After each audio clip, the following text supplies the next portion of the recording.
Today, we are going to be learning and going over again the fundamentals of how to jump rope, because you need to get these skills down before we start doing some of the more advanced stuff. So you can't run if you can't walk. You know what I'm saying? Your homework is to jump rope for 5 minutes. That's it, continuously. Let's get into it, y'all. All right, dudes and dudettes. So to start off, guys, we're going to start with sizing your rope. Now, it's super important to have the right jump rope cable length.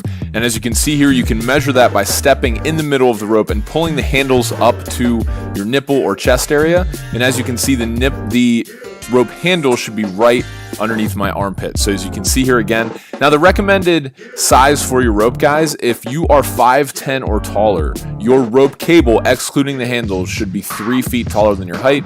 So I'm 6'3", so therefore my rope cable is 9'3", not including the handles. If you're below 5'10", just add 2 feet 10 inches to that, and that's the length of the rope cable that you should have. See, again, pulling it up into underneath my armpit. It's super, super important to have the right rope length, because you have the right combination of tightness and ability to